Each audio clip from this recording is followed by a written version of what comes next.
નમસ્કાર દોસ્તો, વિડીયોમાં ફરી એક વખત તમારું સ્વાગત કરું છું। આમ તો આપણે સૌ લોકો જાણીએ છીએ કે ભારતીય જનતા પાર્ટીની સરકારને ના તો શિક્ષણમાં રસ છે, ના તો શિક્ષકોમાં રસ છે।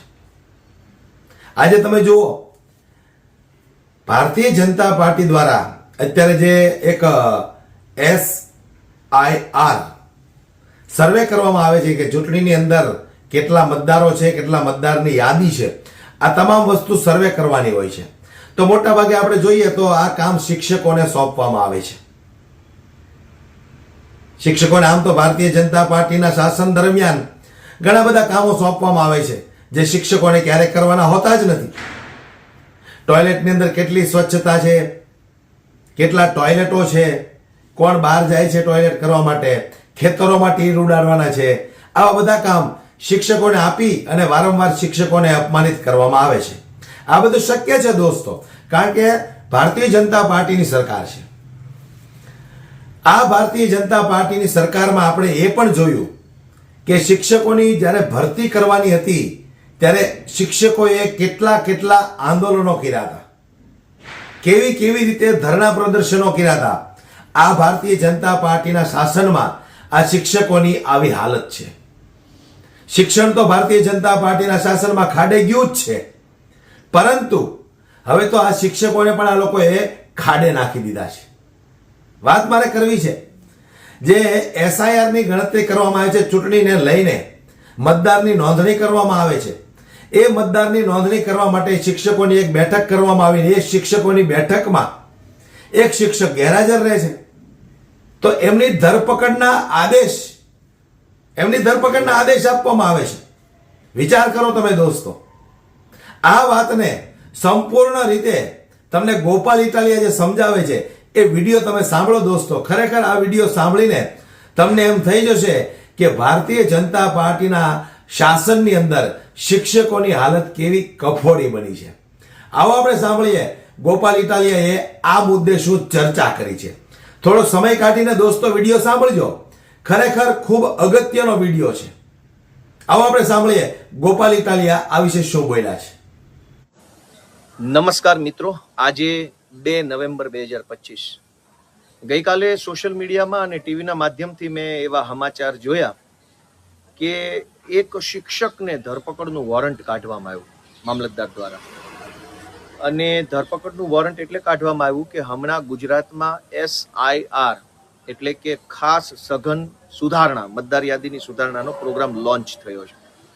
એટલે કે આખા ગુજરાતની મતદાર યાદીને સુધારવા માટેનો પ્રોગ્રામ હાથ ધરવામાં આવ્યો છે। અને આપણે ત્યાં સ્વાભાવિક રીતે મતદાર યાદીનું, બૂથ મેનેજમેન્ટનું અને ચૂંટણીનું મોટા ભાગનું કામ શિક્ષકો સંભાળે છે।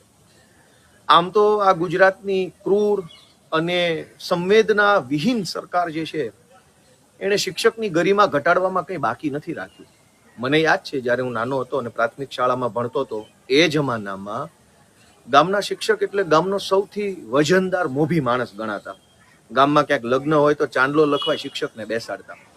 ગામની અંદર કઈ નાની મોટી ઘટના બની હોય તો લોકો શિક્ષકની સલાહ સૂચન લેતા। ગામની અંદર છોકરાઓ શું ભણવું, આગળ ક્યાં જવું, કયા શહેરમાં ભણવું, કઈ કોલેજ હોસ્ટેલમાં રહેવું, એ બધી જ સલાહ સૂચન શિક્ષકો પાસેથી લેતા। એટલે કે ગામડાની અંદર શિક્ષકનું એવડું મોટું મહત્વ હતું કે લોકો શિક્ષકનો આદર કરતા। અને વિદ્યાર્થીઓ જ નહીં, વિદ્યાર્થીના વાલીઓ, એના પરિવારજનો બધા જ શિક્ષકોનો અત્યંત આદર કરતા। અને મોટી ઉંમરના માણસો પણ પોતાના શિક્ષકોને યાદ કરતા। અને છોકરાઓ ભણીને જાય ત્યારે શિક્ષકોને એવી રીતે સન્માનિત કરતા કે આ મારા સાહેબ છે, આ અમને ભણાવતા હતા, આ સાહેબના ક્લાસરૂમમાં અમે ભણતા હતા, વગેરે વગેરે। પણ ગુજરાતની ભ્રષ્ટ, દુષ્ટ અને હલકી માનસિકતા ધરાવતી ભાજપની સરકારે ખાલી શિક્ષણનું જ નહીં, શિક્ષકોનું પણ નખોદ કાઢી નાખવામાં કંઈ બાકી નથી રાખ્યું। અને શિક્ષકની ગરિમા સમાજમાં ઘટાડવાની કોઈ કસર નથી છોડી। શિક્ષકો પાસે બધા જ કામ, શૌચાલય કેટલા છે ગામમાં, ખુલ્લામાં શૌચાલય કોણ જાય છે, ખેતરોમાં તીરડા આવ્યા છે તો તીડ ભગાડવાના છે, ન જાણે કેવા કામ શિક્ષક પાસે કરવામાં છે। શિક્ષક એક સન્માનિત વ્યક્તિ હતા સમાજમાં, આજે રહેવા નથી દીધા, એ આપણા બધાનું દુર્ભાગ્ય છે। કેમ કે શિક્ષક તો માણસ ઘડતરનું કામ કરે છે। પણ મારે વાત કરવી છે જે પેલા શિક્ષક ઉપર વોરંટ કાઢ્યો એની। એક શિક્ષક મતદાર યાદી સુધારણાની SIRની મીટિંગમાં હાજર ન હતા, એટલે એને ધરપકડનું વોરંટ કાઢવામાં આવ્યું, કેમ કે એની BLO તરીકેની ડ્યુટી હતી. પણ એ BLO શા માટે ગેરહાજર છે એવું જાણવા માટે ભાજપની સરકાર પાસે 100 રસ્તાઓ હતા. કેમ કે સરકારને ખબર છે કે એ શિક્ષકનું વતન કયું, એનો પરિવાર ક્યાં રહે છે, એનું ઘર ક્યાં છે, કયો તાલુકો, કયો જિલ્લો, કયો ગામ, કયો ફ્લેટ, કઈ સોસાયટી. તો ધરપકડ વોરંટ કાઢવાના બદલે સરકાર એક ટેલિફોન કરીને સ્થાનિક પોલીસને કે સ્થાનિક મામલતદારને કે સ્થાનિક TDO કે સ્થાનિક જે કાંઈ વ્યવસ્થાના માણસો છે એને પેલા શિક્ષકના ઘરે મોકલી શક્યા હોત, એ જાણવા માટે કે શિક્ષક જે મતદાર યાદીની મિટિંગમાં નથી આવ્યો એ શા માટે નથી આવ્યો. એના પરિવારમાં કોઈ બીમાર છે, કંઈ બીજી તકલીફ છે, કોઈ કંઈ પરિવાર કંઈ લોન ભરે છે અને હપ્તાનું ટેન્શન છે, બાળકોને કંઈ તકલીફ છે, પરિવારમાં તકલીફ શું છે, કંઈ પણ વ્યાજબી વાત છે તો એને માફ કરી શકાય. એના બદલે ધરપકડ વોરંટ કાઢવામાં આવ્યું. પણ ધરપકડ વોરંટ કાઢ્યું એ વાત પૂરતી નથી. એના કરતાં મોટી વાત એ છે કે એ ધરપકડ વોરંટને ઈરાદાપૂર્વક આયોજનબદ્ધ રીતે આખા ગુજરાતના WhatsAppમાં નાખવામાં આવ્યું. શું કામ? શિક્ષકોમાં એક ભયનો માહોલ ઉભો કરવા માટે કે જો આ કરી શકીએ અમે, તમે જો અમે કહીએ એમ નહીં કરો ને તો આ ધરપકડ વોરંટો નીકળશે ને જેલમાં જશો. એટલે કાયદેસર રીતે શિક્ષકોને થ્રેટ આપવા, ધમકાવવા, ડરાવવા માટે થઈને વોરંટ કાઢવામાં આવ્યું. એક શિક્ષક છે એની પાસેથી 100 કામ સરકારે લેવા છે, પણ શિક્ષકને જ્યારે કંઈક તકલીફ હોય, અગવડતા હોય, એને પગાર બાબતની વિસંગતતા હોય, બદલીને લઈને કોઈ પ્રશ્નો આવતા હોય, પ્રમોશનને લઈને કોઈ પ્રશ્નો હોય, એના ઉચ્ચતમ પગાર ધોરણ મેળવવા માટેના પ્રશ્નો હોય કે બીજા ત્રીજા પ્રશ્નો હોય, ત્યારે તો સરકારે નથી સાંભળવા. જ્યારે એની પાસેથી કામ કરાવવાનું હોય ત્યારે તો વોરંટ સુધી લઈ જવાની વાત આવી જાય છે કે કામ નહીં કરો તો વોરંટ નીકળશે. પણ સરકાર પોતાનું કામ નહીં કરે ત્યારે એનું વોરંટ કોણ કાઢશે? સરકાર જ્યારે શિક્ષકોની ગરિમા ઘટાડવાનું કામ કરશે, શિક્ષકો પાસે ભીડ ભેગી કરાવવાનું કામ કરે છે, શિક્ષકો પાસે રાજકીય તાઇફા કરાવવાનું કામ કરે છે, શિક્ષકોનું સમાજમાં સન્માન ઘટે, શિક્ષકોનું મહત્વ ઘટે, સમાજની નજરોમાંથી શિક્ષકોનું સ્થાન નીચે આવી જાય, એવા પ્રયત્નો જ્યારે ભાજપની સરકાર કરતી હોય ત્યારે ભાજપનું વોરંટ કોણ કાઢશે? હું તો ગુજરાતભરના સૌ શિક્ષકોને 2 હાથ જોડીને વિનંતી કરું છું કે ચાણક્યના વારસદારો ગણી શકાય. ચાણક્યએ કીધું હતું શિક્ષક ક્યારેય સાધારણ નથી હોતો. ભાજપની સરકાર સાધારણ બનાવી દેવાની કોશિશ કરે છે. મતદાર યાદીનું કામ એ રાષ્ટ્ર સેવાનું કામ છે, દેશ સેવાનું કામ છે, એમાં કોઈ ના નથી, બધાએ કરવાનું છે. ખાલી BLO એ નહીં, રાજકીય પક્ષોએ પણ એટલી જ જવાબદારીથી કામ કરવાનું છે. કેમ કે આખરે તો ચૂંટણી રાજકીય પક્ષોએ લડવી છે, નેતા એણે બનવું છે, સરકાર એણે ચલાવવી છે, જે કાંઈ લાભ મળે, સરકારના વિશેષાધિકારો મળે એણે ભોગવવા છે, શિક્ષકે ક્યાં ભોગવવાના છે? તો રાજકીય પક્ષોની જવાબદારી શિક્ષક કરતા 1000 ગણી મોટી હોવી જોઈએ. દરેક પાર્ટીની, દરેક નેતાની હોવી જોઈએ. શું કામ ન હોવી જોઈએ? મતદાર યાદીનું કામ, ચૂંટણીનું કામ, કેમ કે ચૂંટણી શિક્ષક નથી જીતતો, ચૂંટણી તો નેતા જીતે છે, પાર્ટી જીતે છે, સરકાર પાર્ટીની બને છે, જે પાર્ટીની સરકાર બને એના નેતાઓ જલસા કરે છે. તો શિક્ષકનું વોરંટ શા માટે? એટલે હું ગુજરાતભરના ભલે શિક્ષકોને લઈને કંઈ અમારી કોઈ ફરિયાદ હોય, કોઈ એકલ શિક્ષકને લઈને કે કોઈ શિક્ષણ વ્યવસ્થાને લઈને, તો એ અમારો હક છે.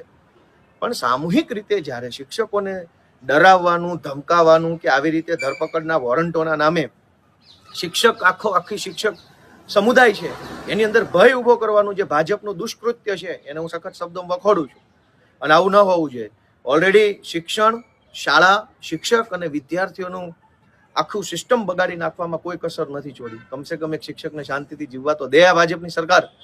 હું ગુજરાતના બધા શિક્ષકોને વિનંતી કરું છું બાપા કે આ મતદાર યાદી સુધારણાની અંદર ખૂબ ગંભીરતાથી ધ્યાન આપી અને જ્યાં જ્યાં નકલી મતદારો છે, બોગસ મતદારો છે, ડમી મતદારો છે, ડુપ્લિકેટ મતદારો છે, ફેક મતદારો છે, બધાને કાઢી નાખો મતદાર યાદીમાંથી બહાર.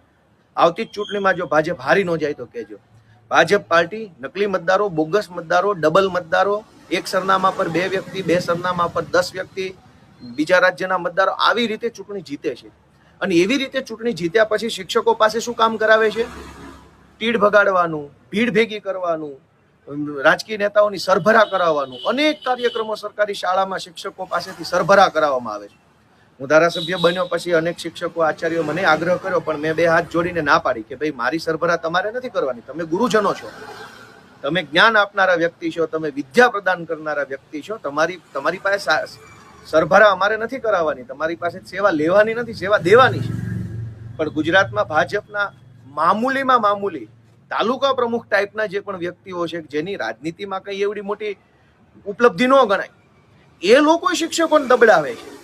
એમાંય પંચાયત હસ્તકની શાળા હોય, મ્યુનિસિપલ સ્કૂલ બોર્ડની શાળામાં મ્યુનિસિપાલિટીના ભાજપના નેતાઓ ધાકધમકી કરે, પંચાયત હસ્તકની શાળામાં ભાજપના હાવ લલ્લુ પંજુ જેવા માણસો આવીને શાળાના પ્રિન્સિપાલો, મહિલા શિક્ષકો એને ધાકધમકી કરી જાય.